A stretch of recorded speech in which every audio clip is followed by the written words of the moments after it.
사람이 정말 지치고 힘들 때가 언제인 줄 아십니까? 언제 힘들까요? 미래가 불투명할 때, 앞에 보이지 않을 때, 그때 정말 힘듭니다. 스트레스와 탈진 원인이 뭘까요?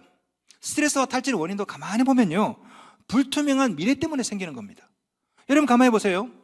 여러분이 정말 힘들죠? 힘든 것들이 다 뭡니까? 다 미래에 관한 것들입니다. 지금은 먹고 살 게 있어요. 그런데 은퇴하면 뭐 먹고 사나? 이게 염려 아닙니까? 우리 대학생들 지금은 대학교 잘 다니고 있습니다. 졸업하면 취직 어떻게 하나? 우리가 고민하는 대부분의 것들은 다 뭡니까? 다 미래에 관한 것이야. 이 미래가 불투명할 때 지금 현재 너무나 어렵고 힘들고 주저앉고 싶고, 전 세계에서 스포츠 중에 가장 악명 높은 경기가 있습니다. 빅독 울트라 마라톤 들어보셨습니까? 빅독 울트라 마라톤이라는 경기인데요, 마라톤입니다. 마라톤. 근데 이 마라톤은 특이하게 결승선이 없어요. 결승선이. 보통 마라톤 42.19km 아닙니까? 결승선이 있고요. 근데 이 마라톤은 뛰는데 결승선이 없습니다. 언제까지 뛰느냐? 다 지치고 최후의 한 명이 남으면 끝나는 경기예요. 여기에 기록을 세운 사람이 벨기에 치과 의사인데요, 이 사람이 뛰었던 거리가 502km입니다. 처음에는 신기해서 많은 사람들이 왔습니다. 와, 신기하다. 결승선이 없는 그런 경기도 있네. 그러다가 지칩니다. 구경하는 사람이 지쳐서 다 떠나가요. 언론도 떠나가고, 달리다가 선수도 다 포기하고 다 떠납니다. 재미가 없어요. 왜? 결승선이 없어서. 우리 인생도 그럴 수 있죠. 우리 인생도 결승선이 보이지 않을 때, 목표 지점이 보이지 않을 때 달리면 달릴수록 힘들어. 너무나 힘들어요. 여러분 잘 보십시오. 지금 여러분이 스트레스 받고 탈진하는 걸 가만히 보면요, 목표를 잃어버려서 그래요. 다시 말하면 결승선이 어딘지 몰라. 그러면 1g의 무게도 감당하지 못합니다. 사람을 지치게 만들고 힘들게 만드는 것은, 이 나라 이민족을 스트레스 받게 만드는 것은 앞이 보이지 않아서 그래. 어디로 가야 될지 모르기 때문에 그런 거죠. 자, 오늘 본문에도 목표를 상실한 선지자가 나옵니다. 바로 엘리야입니다. 자, 지금까지 보았던 것처럼 이 엘리야는요, 능력의 선지자입니다. 850대 1의 싸움에서 이긴 사람이에요. 그죠? 자, 기도했더니 비가 오고, 기도하면 불이 내리고, 엘리야는요, 이 850대 1의 싸움에서 이겨서 이제 온 국민이 회개할 줄 알았습니다. 아합도 와서 잘못했습니다. 이세벨도 와서 잘못했습니다. 그런데 자신의 계획과 다르게 회개를 하지 않아. 아합과 이세벨이 오히려 나를 더 죽이려고 해. 갑자기 멘붕이 왔습니다. 그래서 엘리야가 도망을 가죠. 어디로? 저기 남쪽 브엘세바로 도망갑니다. 그것으로 모자라서 광야로 도망을 가서 로뎀나무 아래 앉아서 하나님 나 죽여주세요 라고 합니다. 하나님께서 천사를 보내서 떡과 물을 먹이면서 위로했습니다. 그런데 이 떡과 물을 마시고도, 먹고 마시고도 엘리야가 일어서지를 못해. 다시 들어놓고 다시 들어놓고, 하나님께서 엘리야를 호렙산으로 부르시죠. 모세와 하나님이 만났던 그 호렙산에 오면 회복될 줄 알았는데, 거기서도 엘리야는 동굴을 찾아서 굴을 파고 들어가서 뚫어놓아 버려요. 안 나갑니다. 말 시키지 마세요. 나 안 나갑니다. 엘리야가 이렇게 탈진한 가장 큰 원인이 뭘까요? 목표 상실이죠. 내가 뭘 해야 되지? 이런 엘리야의 마음이 19장 14절에 나옵니다. 현대어 성경으로 읽어드릴게요. 보세요. 주님, 저는 이스라엘의 하나님이시여 만유의 주인이신 여호와를 위하여 열심히 일을 하였습니다. 이미 이스라엘 백성은 주님과 맺은 계약을 버리고 떠났으며 주님을 섬기던 제단도 허물어버리고 주님의 예언자들까지 모두 죽였습니다. 이제는 저만 홀로 남아서 주님을 섬기는데 그들은 저까지 잡아 죽이려고 합니다. 그래서 제가 여기까지 도망하였습니다. 무슨 말입니까? 앞으로 내가 뭘 해야 될지 모르겠습니다. 나만 남았습니다. 그래서 지금 도망와서 이렇게 숨어 있습니다. 엘리야의 가장 큰 문제는 뭐냐? 목표 상실, 방향 상실, 사명 상실이죠. 이게 엘리야로 하여금 동굴에 들어가서 안 나오도록 만든 겁니다. 여러분 어떻습니까? 여러분이 지금 혹시 지치고 힘들다면 어쩌면 왜 돈을 벌어야 되는지, 어떻게 인생을 살아야 되는지, 앞으로 10년 뒤, 20년 뒤 내 미래는 어떻게 될지 이걸 몰라서 힘든 것은 아닐까요? 여러분 잘 보세요. 지금 당장 먹고 살 거는 있죠, 여러분 다. 그러나 앞으로 어떻게 될지 이걸 몰라요. 아니, 돈을 벌어서 뭐 해야 될지 이걸 모릅니다. 이게 나로 하여금 주저앉게 만들고 자꾸만 굴을 파게 만드는 겁니다. 성도 여러분, 괴테가 말한 것처럼 지금 여러분이 어디에 있느냐가 중요한 게 아니에요. 어디로 가느냐, 이게 더 중요한 겁니다. 그것만 분명해진다면 힘들어도 힘들지 않습니다. 오늘 본문에서 하나님께서 엘리야를 일으켜 세우시면서 엘리야가 해야 될 세 가지 일을 알려주십니다. 엘리야야, 너 이거 세 가지 해야 된다. 첫째, 19장 15절. 하사엘에게 기름을 부어 아람의 왕이 되게 하고, 둘째, 19장 16절. 너는 또 님시의 아들 예후에게 기름을 부어 이스라엘의 왕이 되게 하고, 셋째, 19장 16절. 또 엘리사에게 기름을 부어 너를 대신하여 선지자가 되게 하라. 여러분, 이 사명을 들었을 때 엘리야가 얼마나 황당했을까요? 자, 보세요. 지금 엘리야는 깊은 절망에 빠져 있습니다. 그때 하나님의 세미한 음성이 들립니다. 엘리야야. 아마도 엘리야는요, 힘들었지? 등을 토닥토닥하면서 다 알아. 이런 음성을 기대했을 것 같아요. 아니면 엘리야야, 걱정하지 마. 내가 저 이세벨하고 앞 다 죽여버릴게. 걱정하지 마. 이러면 얼마나 힘이 날까요? 그런데 그런 말씀은, 이런 망구도 없고 갑자기 하나님께서 엘리야야, 네가 해야 될 일이 있다. 이 세 가지. 근데 가만히 보면요, 이게 하나님의 방식이에요. 여러분, 천국 가시면 우리 하나님하고 잘 사셔야 돼. 하나님의 스타일을 잘 아셔야 됩니다. 우리 하나님이 지친 사역자들에게 힘들지, 피곤하지, 좀 쉬어, 이러는 것 같죠? 물론 하십니다. 위로하십니다. 그런데 우리 하나님의 방식은요, 여러분이 그렇게 바닥에 있을 때 너 주저앉고 있을 시간 없다, 해야 될 일이 있다, 꼭 사명을 불러주세요. 이게 하나님의 방식이라. 여러분, 요한복음 21장 보시면 우리 예수께서 십자가 달려서 돌아가시죠. 제자들이 도망갑니다. 어디로? 갈릴리로. 자, 우리 예수께서 부활하셔서 제자들을 찾아갑니다. 그리고 새벽에 갈릴리에서, 해변가에서 예수님과 제자들을 만나죠. 자, 제자들은 번아웃이 되어 있습니다. 이때 예수께서 떡과 고기를 구워주시죠. 그러면 우리는 이런 생각 할 겁니다. 우리 예수께서 베드로야, 힘들지? 내가 다 알아. 네가 나를 3번 부인했구나. 다 안다, 다 이해한다, 다 용서한다, 이럴 줄 알았는데 우리 예수님은 그런 말씀 안 했죠. 뭐 했습니까? 내 어린 양을 먹이라, 내 양을 치라, 내 양을 먹이라. 사명을 부여하셨어요. 저도 제 목회를 돌아보면은 하나님께서 이런 방식으로 정신 차리게 한 적이 여러 번 있었습니다. 제가 미국에서 신대원을 졸업을 하고요, 처음으로 전임사역을 나갔어요. LA 코리아타운에 있는 한인교회인데 거기서 전임 전도사를 처음 했습니다. 1년 전임 전도사하고 1년 그 다음에 목사 안수를 받았습니다. 근데 제가 그 교회가 너무나 참 악명이 높은 교회예요. 내가 친구 전도사한테 속아가지고 고생을 진탕 하다가 어느 날 도저히 안 되겠다, 못해 먹겠다, 내가 나가야 되겠다, 새벽에 기도하면서 주님, 오늘 마지막입니다. 오늘 내가 사직서 딱 내고 내가 갑니다. 그렇게 딱 결정을 하고 아침에 오늘 사직서를 내려고 딱 했는데 갑자기 새벽 기도 끝나고 나온 집사님이 목사님, 저 좀 잠깐 봐요. 예, 주차장에서 저한테 대뜸 그 집사님이 뭐라 말하냐면, 목사님, 어디 가면 이만한 고생 안 하는 줄 아세요?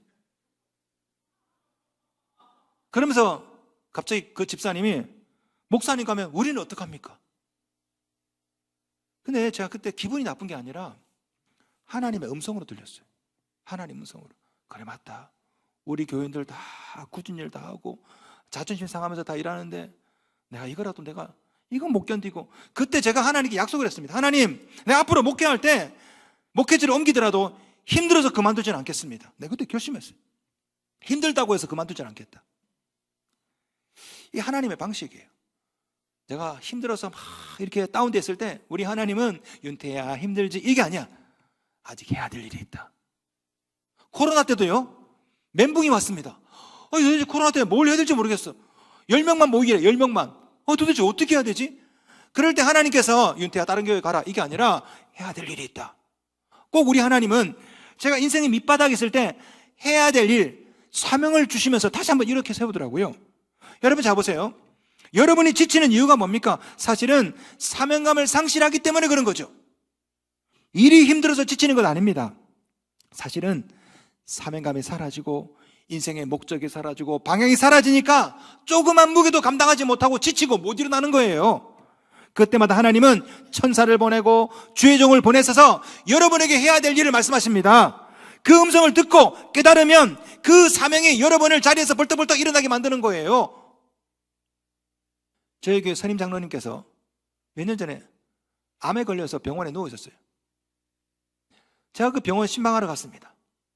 가서 제가 뭐라 말한 줄 아십니까? 아이고 우리 장로님 힘드시죠? 피곤하시죠? 이런 말 안 했습니다. 그리고 하나님께 배운 대로 했습니다. 장로님, 예? 지금 누워있을 새가 어디 있습니까? 해야 될 일이지, 아들. 예? 장로님, 죽으면 나한테 죽을 줄 알아. 이 얘기는 내 속으로 했습니다. 속으로. 해야 될 일이 많은데, 누워있으면 어떡합니까? 지금 건강하십니다. 예? 하루에 수영장 2군데 다니시고 막. 예. 엘리야를 보세요, 엘리야. 엘리야가요, 들어누워서 동굴에서 안 나옵니다. 하나님 안 나가요. 번개치고 지진하고 안 나간다니까. 근데 하나님께서 엘리야야, 네가 거기 들어앉았을 시간이 없다. 해야 될 일이 있다. 1, 2, 3 이거 3개 해야 된다. 그 말을 듣고 엘리야가 정신이 번쩍 났습니다. 아 그렇구나. 근데 그거 해야 되는구나. 19장 19절 엘리야가 거기서 떠나. 거기가 어딥니까? 동굴이죠. 동굴에서 떠났답니다. 왜? 사명을 들으니까. 원어를 보시면요, 자리에서 벌떡 일어났다 이렇게 됐습니다. 사명을 듣고 정신이 번쩍 든 겁니다. 맞다, 해야 될 일이 있구나. 내가 여기 이렇게 주저앉았을 시간이 없구나. 여러분, 무엇이 엘리야를 다시 이렇게 세웠습니까? 사명이죠. 해야 될 일입니다. 성도 여러분, 여러분 사명은 뭡니까? 하나님께서 여러분에게 맡기신 일은 도대체 뭡니까? 동쪽에 귀인이 나타나서 어느 날 여러분을 확 도와줘가지고 이렇게 세우는 거 아닙니다. 예? 어느 날 갑자기 로또를 딱 맞아가지고 그 로또가 나를 이렇게 세우는 거 아닙니다. 사람을 움직이는 것은 사명입니다. 사람이 아니라 사명이죠. 운명이 아니라 사명이죠. 오늘도 하나님은 이 예배 시간, 이 설교를 통해서 세미한 음성으로 여러분이 뭘 해야 될지, 어디로 가야 될지 오늘도 말씀하십니다. 아무개야, 김집사야, 이권사야, 멍하게 주저앉았을 시간이 없다. 자포자기할 인생이 아니다. 아직도 너는 해야 될 일이 많다. 나이가 많다고? 아니다, 해야 될 일이 있다. 건강하지 못하다고? 아니다, 해야 될 일이 있다. 오늘도 하나님은 저를 통해서 여러분에게 말씀하세요. 물론 때로는 이해하기 힘든 사명이 주어질 때도 있습니다. 그죠? 하기 싫은 일일 때도 있고요, 때로는 하기 힘든 일일 수도 있습니다. 그죠? 그럼에도 불구하고 순종하셔야 됩니다. 오늘 여러분에게 직분을 주시고 사명을 주실 때는 다 그만한 이유가 있는 거예요. 자, 오늘 본문에 나오는 엘리야를 보겠습니다. 하나님께서 엘리야에게 3가지 사명을 맡기죠. 이 3가지 사명은 엘리야가 이해할 수 없는 것들입니다. 자, 첫 번째, 하사엘을 아람의 왕으로 세우래요. 여러분, 아람이 어떤 나라입니까? 아람은요, 북이스라엘의 적입니다. 원수가. 날마다 아람과 북이스라엘이 싸워. 그런데 엘리야에게 적국의 왕을 세우래요. 기름 부어서. 야, 아니 내가 왜 저까지 아람까지 가서 그 나라 왕을 내가 왜 기름을 부어? 여러분 이해 가십니까? 근데 하나님께서 엘리야에게 그렇게 하래요. 자, 두 번째, 예후에게 기름을 부어서 북이스라엘의 왕으로 삼으랍니다. 여러분, 예후가 누굽니까? 신하입니다. 신하에게 기름을 부어서 앞으로 당신은 왕이 될 겁니다.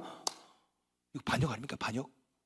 아니 지금 아합이, 이세벨이 나를 죽이려고 하는데 신하에게 기름을 부어서 당신이 왕이 될 겁니다. 이게 만약에 알려지면 나는 더 죽겠죠.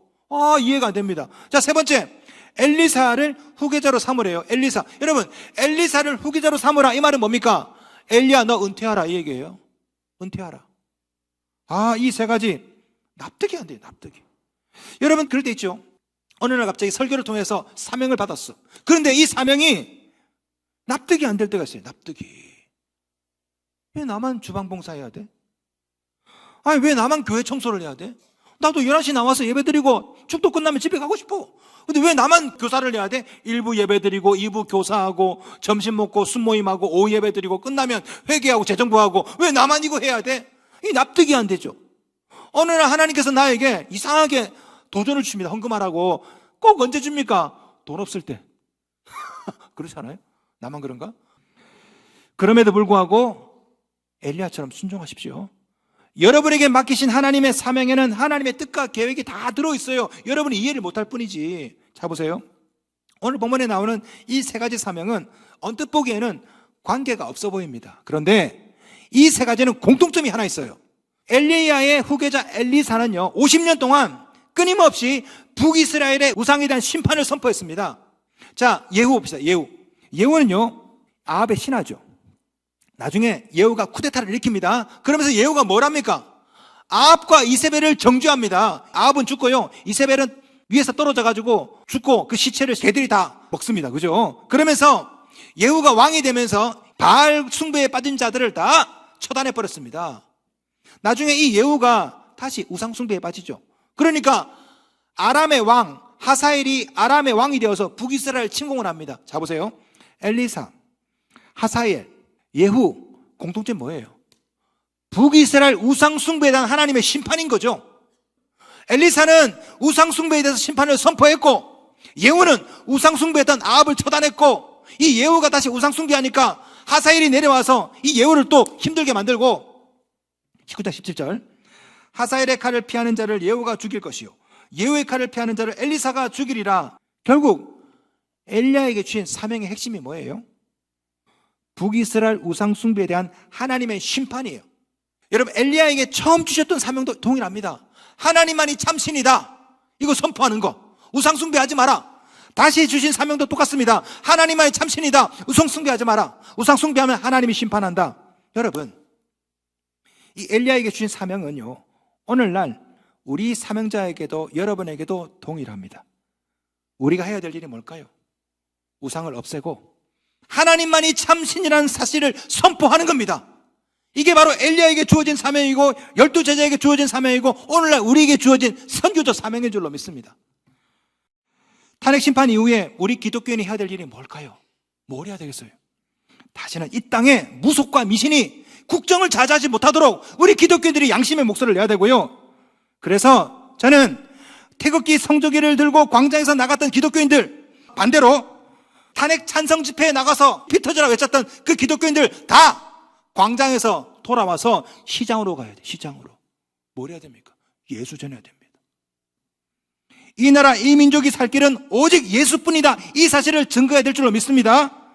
바로 이것이 오늘날 우리 기독교인들이 해야 될 선교적 사명인 줄로 믿습니다. 우상을 없애고 하나님만이 참신이다, 이 사명을 감당하기 위해서라면 우리는 더 이상 주저앉았을 이유가 없어요. 여러분, 직장에서 가정에서도 이 선교적 사명, 전도적 사명을 완수해 주시기 바랍니다. 경제가 힘들다, 먹고 살기 힘들다, 불평하고 원망할 시간이 어디 있어요? 사명을 감당하면 어떻게든 하나님께서 먹고 살게는 해주십니다. 저는 그런 믿음이 있어요. 먹고 살게는 해주신다. 물론 이 사명을 감당하기 위해서 때로는 포기해야 될 부분도 있습니다. 전도를 위해서 시간을 포기하고 물질을 포기하고 포기해야 될 것들이 있어요. 여러분, 엘리야를 보십시오. 엘리야는 겉옷을 포기했습니다. 19장 19절 엘리야가 그리로 건너가서 겉옷을 그의 위에 던졌더니, 겉옷이 뭡니까? 겉옷, 외투죠. 권위의 상징입니다. 목사 가운, 목사라는 권위, 그죠? 그리고 겉옷은 이불입니다. 이불. 이스라엘 사람들은 겉옷이 이불이야. 이불. 겉옷은 엘리야가 가지고 있는 유일한 재산이에요. 겉옷을 던졌다, 자기의 권위를 던지고 자신의 재산을 던지고, 특별히 이 행동은요, 자신의 직무를 대신하려는 상징적인 의미도 있습니다. 무슨 말이냐? 겉옷을 던지면 이제부터 내 일을 네가 해라, 이 뜻입니다. 엘리야는요, 자신의 권위, 자신의 지위 다 던진 거예요. 엘리사를 만나면서 이제 네가 해라. 자, 엘리야가 엘리사를 만나서 이렇게 외투를 던지자 엘리사도 즉각적으로 반응합니다. 19절 보시면요, 엘리야가 거기서 떠나 사밧의 아들 엘리사를 만나니 그가 12겨리소를 앞세우고 밭을 가는데 자기는 12째 겨리소와 함께 있더라. 자, 이 엘리사를 만나는데요, 여기 보시면 이 겨릿이란 말이죠. 겨릿, 두 개를 하나로 묶은 겁니다. 한 쌍을 말해요. 그러니까 12겨릿 하면 소가 몇 마리? 24마리죠. 엘리사가 24마리 소를 끌고 있어. 엘리사는 부잣집 아들이야. 부잣집 아들.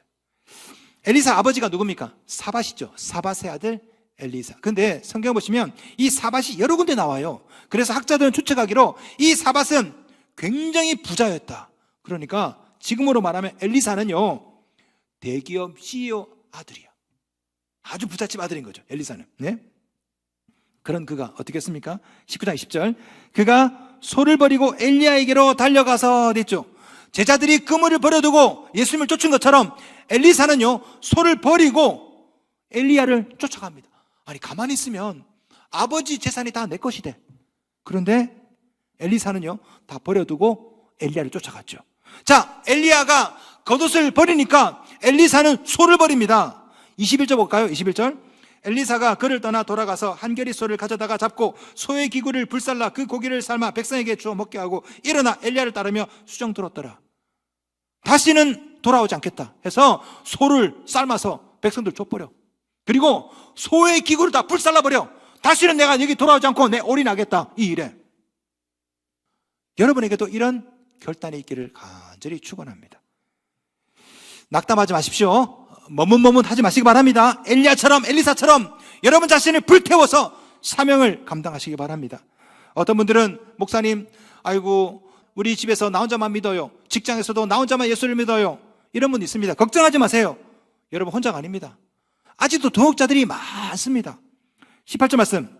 그러나 내가 이스라엘 가운데에 7,000명을 남기리니 다 바알에게 무릎을 꿇지 아니하고 다 바알에게 입맞추지 아니한 자니라. 엘리야 혼자가 아니죠. 아직도 바알에게 무릎 꿇지 않은 7,000명이다. 7,000명이.